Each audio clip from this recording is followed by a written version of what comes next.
할렐루야. 이렇게 또 아침에 뵙게 되어서 반갑습니다. 건강한 교회, 또 건강한 성도가 되기 위한 세 번째 말씀을 드리려고 합니다. 첫 번째가 거룩한 손을 들고 기도하는 교회. 그래서 새해 이렇게 기도로 어디에 계시든지 간에 더 깊이 기도하는 것을 결단하시기를 바랍니다. 또 하나는 직분을 귀하게 여기는 교회. 직분은 우리 주님께서 몸된 교회가 교회다운 모습을 이루어 나가기 위하여 세움받은 그런 직분입니다. 그래서 직분을 우리가 귀하게 여길 때 그것은 다른 것이 아니라 주님의 뜻을 이루어 나가는 교회가 된다는 말씀입니다. 교회에 어떤 자리에 있든지 간에 하나님의 몸된 교회가 주님의 사명을 잘 감당할 수 있도록 직분을 귀하게 여기고 또 하나님께서 주신 능력으로 올 한 해 귀하게 섬기시는 저와 여러분들 되시기를 바랍니다. 오늘은 경건의 비밀을 간직한 교회라는 제목으로 말씀을 전하려고 합니다. 바울이 디모데에게 편지를 썼습니다. 근데 14절에 보니까 내가 속히 내게 가기를 바라나 이렇게 이야기를 했습니다. 그때 당시에는 요즘처럼 교통이라든지 물론 로마 시대에는 도로도 잘 닦여져 있었고 그렇습니다만은 어쨌든 바울은 감금되어 있던 상태에서 잠깐 풀려났습니다. 그래서 자기가 앞으로 어떻게 될지가 좀 모르죠. 물론 하나님의 손에 맡겨져 있다라고 하는 믿음은 있겠으나 그래서 편지를 통해서 먼저 디모데에게 에베소를 목회하고 있는 디모데에게 이렇게 보내게 됐죠. 그러면서 15절에 이런 이야기를 합니다. 만일 내가 지체하면 너로 하여금 하나님의 집에서 어떻게 행해야 할지를 알게 하려 함이니. 그러니까 빨리 이 하나님의 교회를 목회하고 있는 디모데에게 야, 이렇게 하기를 원한다, 이 전하고 싶은데 몸이 빨리 못 가니까 편지를 썼다라고 하는 것이죠. 근데 여기 이제 중요한 교회에 대한 개념이 15절에 나와 있습니다. 그게 뭐냐면 이 집은 살아계신 하나님의 교회요 진리의 기둥과 터니라 이렇게 이야기하고 있습니다. 그러니까 디모데에게 물론 다 알고 있었습니다만은 한 번 더 이 편지를 통해서 분명하게 이야기하는 게 뭐냐면 지금 네가 섬기고 있는 이 교회는 하나님의 교회라고 하는 것을 잊지 말라 그렇게 말씀하고 있습니다. 교회는 하나님의 집이라는 뜻입니다. 교회는 하나님의 임재가 있어야 된다는 거예요. 네. 교회가 하나님의 임재 없이도 돌아갈 수 있을까? 우리는 이렇게 질문할 수 있잖아요. 근데 어떤 면에서는 돌아가는 것 같아요. 네. 여러분, 하나님의 임재 없이 교회가 돌아가는 게 구약에서는 여러 선지자들이 그것을 지적을 했습니다. 제사도 있고 여러 가지 번제도 드리고 화목제물도 드리는데 나는 안 받겠다. 그 말은 뭐냐면 더 이상 그 예배 초소가 하나님께서 계시는 초소가 아니라는 것이죠. 또 우리가 에스겔서 말씀을 보면서도 왜 그 하나님의 영광이 성전을 떠나는 그런 참혹한 그 모습을 우리가 보게 됐잖아요. 그러니까 하나님이 없는 이 공허한 예배를 드릴 수도 있다는 것입니다. 여러분, 우리가 이 집은, 이곳은 하나님의 교회다라고 하는 것을 망각하기 시작할 때는요, 우리 속 사람이 능력으로 강건해져 가지고 하나님을 섬기는 게 아니라 이 육의 사람이 우리의 그 기분 나쁜 거, 뭐 감정에 의해서 내 생각, 내 주관 이거 가지고 교회에서 지금 판치기 시작합니다. 그런 것이 나오기 시작하면은요, 다 내 기준이잖아요. 그렇죠? 하나님 기준이 아니고 내 기준이잖아요. 내 기준이니까 기분 나쁜 게 막 들어오는 거예요. 하나님이 집이라고 하는 인식이 있으면 우리가 이 자리에 있는 것은 오직 예수님은 살아계신 하나님이십니다라고 하는 이 신앙 고백, 주님 때문에 내가 구원받았습니다라고 하는 이 감격의 고백 때문에 이 자리에 와 있기 때문에 우리는 이 집의 주인이 하나님이시라는 것을 알고 있죠. 그래서 그 하나님의 임재를 사모하고 주님을 만나려고 하는 것을 사모하고, 그래서 이 자리에 살아계신 하나님의 음성이 무엇인가를 들으려고 준비하고 또 그 말씀대로 반응하는데 집중할 텐데, 이 집이 하나님의 집이 아니고 내 집이에요. 이 집의 주인은 나예요. 이런 식으로 생각하면 하나부터 열까지 저거는 왜 저렇게 하는 거야? 이런 식으로 우리가 불평불만이 생긴다는 것입니다. 여러분, 교회는 하나님의 집이기 때문에 제일 먼저 우리가 이 자리에 찾아올 때 하나님의 임재를 사모하시고 하나님의 임재 가운데 우리가 나아가고 있는지 그거를 늘 살펴봐야 된다는 것이죠. 사도 바울은 디모데를 통해서 또 오늘 기록되어 있는 이 말씀은 2000년이 훨씬 지난 우리들을 향해서 분명하게 말씀하고 있습니다. 하나님의 집에서 어떻게 행하여야 할지를 알아야 된다는 것이죠. 그리고 이 집은 하나님의 교회요. 더 뒤에 나오는 내용이 진리의 기둥과 터니라 이렇게 이야기하고 있습니다. 디모데, 이 교회는 하나님의 집이니까, 하나님의 임재가 있는 곳이니까 너의 역할은 뭐냐 하면 진리의 말씀만이 온전히 선포돼야 되고 가르쳐져야 되고 양육받아야 되고 그 말씀에 반응이 일어나는 곳이어야 되고 그 말씀이 선포되는 곳이어야 된다, 그 이야기를 하고 있는 거예요. 교회가 어떤 무엇보다도 하나님의 진리의 말씀이 전파돼야 된다라고 하는 것을 분명히 말씀하고 있습니다. 사랑하는 성도 여러분, 우리가 교회 생활을 할 때 제일 많이 접해야 되고 제일 많이 훈련받아야 되고 제일 많이 이야기돼야 되는 것이 다름 아니라 하나님의 살아계신 말씀이라고 하는 사실입니다. 그렇기 때문에 이 말씀의 자리를 위해서 우리가 듣기 위하여 기도로 준비해야 됩니다. 우리의 마음밭이 옥토밭이 되게 해달라고. 예수님께서도 비유로 말씀하셨잖아요. 말씀의 씨앗은 똑같이 뿌려지는데 돌밭으로 이 자리에 억지로 온 사람은 아무리 하나님의 말씀이 들려도 튕겨나가는 거예요. 그러나 옥토밭이 되어서 하나님의 말씀이 뿌려지면 30배, 60배, 100배의 결실을 맺는 거예요. 그러니까 예배당에 와서 하나님의 임재를 사모하시기 위한 기도를 준비하시고요. 마음을. 또 이 마음이 나뿐 아니라 우리 모든 성도들이 옥토밭이 되게 해달라는 기도를 꼭 하셔야 됩니다. 그래야지 하나님의 말씀이 우리 심령 가운데 뿌리를 내릴 수가 있는 거예요. 그러면서 16절에 뭐라고 바울이 흥분해가지고 하냐면 크도다 경건의 비밀이요 이렇게 나가는 거예요. 진리 이야기하다가 이 하나님의 말씀에 얼마나 능력이 있는지를 사도 바울이 얼마나 잘 알고 있지 않습니까? 말씀이 전해졌을 때에 이 받아들이는 사람들이 딱 두 갈래로 갈려진 것을 사도 바울은 경험했어요. 예비된 자와 예비되지 못한 자가 하나님의 말씀을 어떻게 받아들이는지 사역을 통해서 보게 됩니다. 또 하나님의 말씀이 정말 이 옥토밭에 뿌려졌을 때에 30배, 60배, 100배의 결실이 어떤 것인지 사도 바울은 이 선교 사역을 통해서 경험했거든요.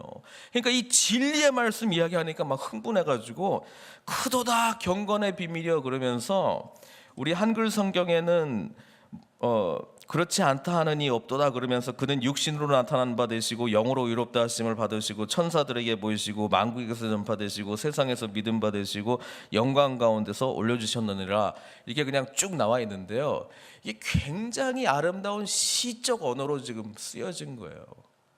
그래서 많은 성경학자들이 이것은 초대교회에서 불려졌던 찬송의 어떤 가사를 지금 사도 바울이 인용한 거 아닌가, 그럴 정도로 굉장히 정제된 언어로 지금 기록되어 있는 3년 6행시입니다. 이게 우리는 그냥 한 절로 쫙 기록되어 있으니까 뭐 그런가 보다 하고 있는데, 그게 아니라 아주 이게 멋있는 운율과 이 정제되어 있는 단어들을 사용한 시적 언어거든요.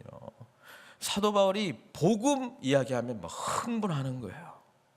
우리도 같이 좀 흥분했으면 좋겠습니다. 경건의 비밀을 간직한 교회는 복음 들으면 그냥 가슴이 그냥 뜨거워지는 거예요.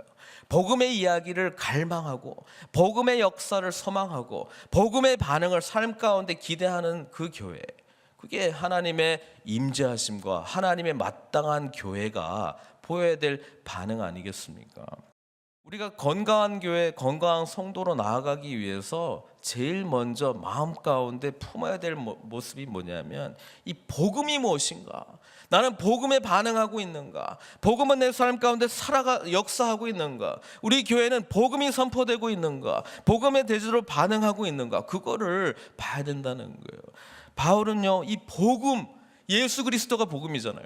예수 그리스도의 이 복음을 생각할 때마다 그냥 흥분이 되는 거예요. 그러니까 16절에 나와서는 경건의 비밀이요 그렇지 않다 하느니 없도다 그러면서 이거를 이제 시적 언어로 이제 풀어 쓰고 있습니다. 이 복음의 내용에 지금 노래하고 있는 것이 무엇입니까? 육신으로 나타난 바 되시고 예수 그리스도의 성육신 사건, 보이지 아니하시는 온 우주 만물을 창조하신 그 하나님께서 우리 한 사람, 죽어가는 영혼, 하나님과 단절되었던 우리, 죄 가운데 살아갈 수밖에 없던 우리, 사단의 지배 가운데, 세상의 지배 가운데 종노릇하면서 살아갈 수밖에 없었던 우리를 구원하기 위하여 하늘 영광을 버리시고 인간의 세상 가운데 들어오시고 인간의 몸을 친히 입으시고 가장 낮고 낮은 모습으로 오셨다라고 하는 이 놀라운 성육신의 사건이 바울을 감격해 합니다. 하나님이 이토록 우리를 사랑하시는가? 우리가 그런 자격이 있는가? 하나님의 사랑이 얼마나 놀라운가? 이 성육신의 사건, 육신으로 나타나신 바 되시고 영으로 의롭다 하심을 받으시고. 무슨 말입니까?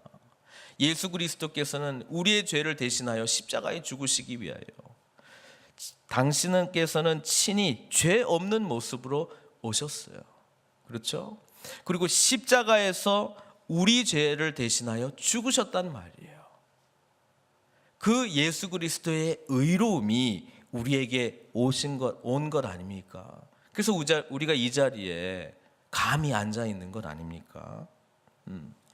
그리고 예수 그리스도의, 그러니까 영으로 의롭다 하심은 예수 그리스도의 십자가의 죽으심과 부활, 그거를 같이 지금 표현하고 있는 거예요. 우리가 예수 그리스도의 죽으심으로 말미암아 그리고 부활하심으로 말미암아 그리스도의 의가 우리에게 주어진 것 아닙니까? 예수 그리스도께서 우리의 죄를 대신해서 죽으시고 그래서 우리의 모든 죄가 사함받은 것 아닙니까? 예수 그리스도께서 다시 부활하심으로 우리에게 다시 의의 은혜와 영광이 우리들에게도 주어진 것 아닙니까? 우리가 이제 살아가는 삶은 이제는 전에는 나 중심으로 살아갔지만 이제는 주님 모시면서 살아가는 그런 새로운 피조물로 변화된 부활의 은혜와 능력을 경험하고 살아가는 것이 우리 아닙니까? 영으로 의롭다 하심을 받으시고 천사들에게 보이시고 하나님께서 영광 가운데 들어가셨다라고 하는 표현을 이런 구절로 지금 말씀하고 있습니다. 또 이 복음의 내용이 만국에서 전파되시고, 자, 이 교회 안에서 불려졌던 예수 그리스도에 대한 이야기를 할 때 사도 바울이 얼마나 감격스러웠겠어요. 야, 나도 예수 믿는 자들을 핍박하고 박해하고 폭행하는 자였는데, 그렇죠? 사도 바울이 원래 그런 사람이었잖아요. 그런데 이제 하나님의 은혜로 나를 감히 나 같은 자를, 죄인 중에 괴수였던 나 같은 자를 하나님께서 불러주셔서 하나님께서 이 위대한 복음을 증거하는데 나를 사용하셨구나, 이 감격이 있는 거예요. 만국에서 전파되시고 이 복음의 능력이 지금 예루살렘 중심으로 해서 시리아를 넘어서 이제 거의 에베소 지역까지, 또 로마까지 전파되는 이 중심에 사도 바울이 있지 않았습니까? 그 얼마나 감격스럽겠어요. 야, 이 놀라운 복음이 정말 세상 끝까지 전해지는구나. 그렇죠? 만국에서 전파되시고 세상에서 믿은 바 되시고, 그러니까 이 복음의 내용이 세상 가운데 믿게 되었고 영광 가운데서 올려주셨느니라. 예수 그리스도의 승천의 사건까지. 그러니까 복음이라고 하는 거는요, 예수 그리스도의 복음인데 예수 그리스도의 나심, 성육신 사건, 예수 그리스도의 가르침, 또 예수 그리스도의 죽으심과 부활. 그렇죠? 우리는 부활의 은혜 속에 죄사함을 용서받고 이제 의로운 부활의 은혜 속에 살아가는 자들이거든요. 그러면서 또 뭐예요? 예수 그리스도의 재림. 여기는 재림에 대한 이야기는 나오진 않았지만 이 재림을 소망하는 그 믿음, 그 총체적인 복음의 은혜를 우리가 간직하고 살아가야 된다는 것입니다. 이 중에서도 한 가지라도 소홀히 하기 시작하면, 그리고 이 복음의 내용이 머리에서 우리 심장까지 오지 못한다면 우리는 진정으로 하나님의 임재 가운데 이 복음의 온전한 반응을 보이면서 살아가지 못한다는 거예요. 경건의 비밀이라 했을 때 이 비밀이 미스테리움이거든요. 그 미스테리, 사실 제대로 보면 경건의 신비여 이렇게 한 거죠. 인간의 머리로는 도저히 이해할 수 없는, 도저히 알 수 없는 이 하나님의 놀라운 신비의 이 사건, 그렇죠? 이것이 우리에게 계시되었고 알려졌고 우리에게 주어졌다는 이 사실 앞에 사도 바울은 너무나 감격하고 있는 거예요. 디모데에게 그것을 다시 상기시켜 줍니다. 너 지금 에베소에 지금 거짓 교사들 때문에 머리 아프지? 뭐 이렇게 가르치려고 그러는데 네가 젊다고 막 업신 여기고 그런 사람들 때문에 좀 힘들지. 또 뭐 유대주의자들이 찾아와가지고 야, 율법엔 이렇게 되는데 너 왜 그렇게 가르치냐? 막 그러면서 뭐라 그러지.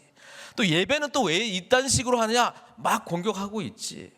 그런데 에너지 소진하지 말고 이 경건의 비밀, 이 복음의 비밀, 그리고 교회는 하나님의 임재와 참된 복음이 전파되고 선포되고 반응되어진다는 것을 잊지 말고 여기에 집중하라는 거예요. 딴 거 하지 말고.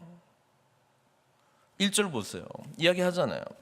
성령이 밝히 말씀하시기를 후일에 어떤 사람들이 믿음에서 떠나 미혹하는 영과 귀신의 가르침을 따르리라. 이게 교회 밖에서가 아니고요, 안에서 그런 일들이 나타난다는 것을 성령께서 알려줬다는 거예요. 이 복음이 전파될 때 사단의 역사도 강력하게 역사한다. 그래가지고 믿음에서 떠나, 이 믿음에서 떠난다라고 하는 것은요, 지금 거짓 교사들이 가르쳐주고 있는 믿음이거든요. 그러니까 완전히 틀린 게 아니에요. 유사해요, 유사해. 그게 사이비잖아요. 사이비. 시작은 비슷한 것 같은데 끝이 틀린 거 아니에요. 이단이 이단. 예? 뭐 비슷한 것 같은데 결국은 완전히 틀린 거 아니에요. 그게 바른 교훈, 하나님의 복음의 메시지가 강력하게 전달되지 못했기 때문에 그렇다는 거예요. 그러면서 그 내용을 이제 2절부터 이제 쭉 설명하고 있거든요. 복음의 비밀, 경건의 비밀을 간직한 자, 간직한 교회는 이단이 설 자리가 없습니다. 근데 복음의 이 비밀이 선포되지 않고 복음에 대한 이 비밀이 강조되지 않고 예수 그리스도의 복음에 대해서 우리가 제대로 반응하고 있는가, 이 부분이 고민되어지지 않는 교회에서는요, 이단 사상 또는 지금 영과 귀신의 가르침, 이런 것이 판칠 수밖에 없어요. 2절에 자기 양심이 화인, 그러니까 불도장을 맞아서 외식함으로 거짓말하는 자들의 특징들을 나타나고 있습니다. 일단 외식이에요. 외식. 이게 뭐야? 겉은 그럴싸한데 속은 전혀 아니라는 것이죠. 그다음에 거짓말을 아주 그냥 쉽게 한다는 거예요. 뱀이 혀끝이 두 개로 갈라져 있듯이 한 입으로 같은 말을 하는 것 같은데 뭔가 거짓을 한다는 거예요. 그러면서 특별히 지금 에베소 교회는 어떤 사상들이 찾아왔냐면 유대의 율법주의입니다. 율법주의, 또 영지주의, 또 금욕주의. 그 부분에 대해서 조금 설명하겠습니다. 그 부분들이 지금 3절에 지금 다 담겨져 있는데요. 일단 혼인을 금했어요. 어떤 사람들이, 거짓 교사들이 뭐라고 했냐면, 야, 우리가 지금 하나님을 위해서 열심히 내야 되니까 어떻게 결혼할 시간이 어디 있냐? 그런데 집중할 에너지가 어디 있냐? 그러니까 독신으로 있는 것이 더 경건한 거야. 그렇게 가르쳤습니다. 그리고 음식 아무나 먹으면 되겠어? 이런 특별한 음식만 먹고 있어야지. 금욕하면서.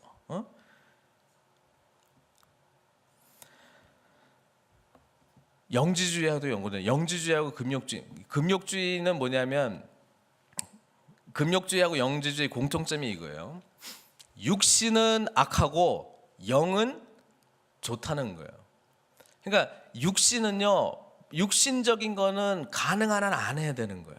그러니까 뭐 혼인도 안 하고 먹는 것도 막 아무거나 먹지 말고, 그러니까 육신의 어떤 쾌락이나 이런 걸 절대로 추구하면 안 되고 아주 금욕주의적인, 그렇죠? 이게 한편에서 기독교 역사 속에서도 있었습니다. 이렇게 하는 것이 하나님을 더 잘 섬기는 거 아닌가, 뭐 이런 개념도 있었습니다. 근데 극단으로 치닫기 시작하죠. 그걸 통해서 뭐예요? 하나님께 대한 진리의 말씀을 증거하는 거는 고사하고, 이걸 통해서 뭐예요? 나는 하는데 너는 안 하네. 난 금식하는데 너는 하네. 난 이거 안 먹는데 너는 먹네. 그런 거 가지고 판단의 기준으로 세우기 시작하고요. 너는 들어가고 너는 안 들어가. 너는 천국이랑 가깝고 너는 지옥이랑 더 가까워. 너는 하나님께서 인정하는 사람이고 너는 인정하지 않아. 그 순전히 자기 기준으로 이렇게 나가기 시작합니다. 영지주의. 영지주의는요, 완전히 육신을 악이라고 생각을 했습니다. 그래서 참된 진리는 영으로 깨어있는 소수만 안다고 생각했습니다. 그러니까 쟤는 몰라. 나는 하나님의 어떤 특별한 계시를 받았어. 그러면서 그렇게 함으로써 뭐예요? 그런 걸 가지고 권위를 받으려고 하는 것이죠. 다 보면은요. 율법주의는 뭡니까? 율법에는 특히 레위기 11장에 보면은 이거 먹어라 저거 먹지 말라 이런 게 다 있었습니다. 그렇죠? 그러니까 유대 율법주의들은 계속 그 사도 바울이 했던 사역을 엄청나게 방해를 했죠. 왜냐하면 예수 믿는 것도 믿는 건데 먼저 유대인이 되고 믿어야 된다. 그렇게 생각했거든요. 예, 그렇게 생각할 수도 있을 것 같아요. 그러니까 예수 믿더라도 할례도 하고 또 레위기에 규정되어 있는 이거 먹어라 먹지 말라 그것도 지키고, 안식일도 지키고, 주일도 지키고, 십계명도 지키고, 산상수훈도 지키고, 뭐 이렇게 유대 율법을 완벽하게 지키면서 완벽한 유대인이 되면서 예수를 믿어야 제대로 된 거 아니겠는가? 뭐 이런 것들이 막 교회에 판치고 있다는 거예요. 복음의 비밀은 예수 그리스도의 복음인데요. 예수님이 오셔서 생각해 보세요. 제일 먼저 기적을 베풀었던 곳이 가나의 혼인잔치 아닙니까? 예? 그리고 계시록에서 예수님께서 주셨던 이미지가 너희는 나를 신랑으로 여기고 순결한 신부가 되어서 준비하고 있으라. 혼인 개념을 결코 예수님께서 나쁘게 말씀하신 적이 없습니다. 우리 주님께서 음식을 유대인이시기 때문에 유대인의 결례를 따라서 모든 음식을 먹었지만 아무하고 먹었습니다. 죄인들과 같이 먹었습니다. 창기들이랑 같이 먹었습니다. 세리들이랑 같이 먹었습니다. 우리 주님께서 만약에 육을 악하다 이렇게 생각하셨으면 왜 성육신 하셨겠어요? 여러분, 영지주의자들이 성육신을 이해를 못하는 거예요. 그 십자가에서도 우리가 본 예수님은 그냥 영으로 보여주는 분이시기 때문에 실제로 십자가에서도 죽을 수 없다 뭐 이런 생각까지 할 정도로 육이라고 하는 것을 굉장히 부정적으로 봤습니다. 여러분, 천지 창조할 때 하나님께서 인간을 창조하셨어요. 우리의 육신의 연약함과 악함은 하나님과의 관계가 깨어졌기 때문에 나타나는 것이지 육신 자체가 악한 게 아니잖아요. 그러니까 하나님의 온전한 관계가 회복된 상태에서의 먹는 것과 음식과 모든 것은 선하다고 이야기하는 것이 지금 사전에 나와 있는 내용 아닙니까? 하나님께서 지으신 모든 것이 선함에 감사함으로 받으면 버릴 것이 없나니 하나님의 말씀과 기도로 거룩해진다. 그게 이거는 먹지 말아야 될 건데 내가 기도하고 먹으면 돼, 말씀 읽고 먹으면 돼, 이런 뜻입니까? 말씀과 기도로 어떻게 거룩해집니까?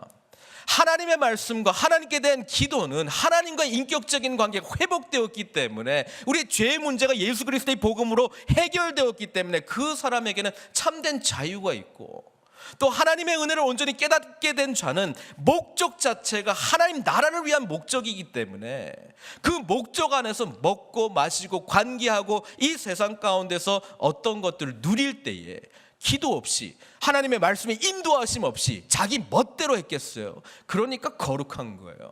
그러니까 감사함으로 받을 수 있는 거예요. 사랑하는 성도 여러분, 주님과의 친밀한 인격적인 만남 없이 우리가 주변에 있는 것들을 판단하기 시작할 때는요, 지금 이 거짓 가르침과 같은 양심의 화인을 맞은 모습으로 율법주의, 영지주의, 아주 금욕주의, 별별 주의가 다 들어갈 수 있습니다.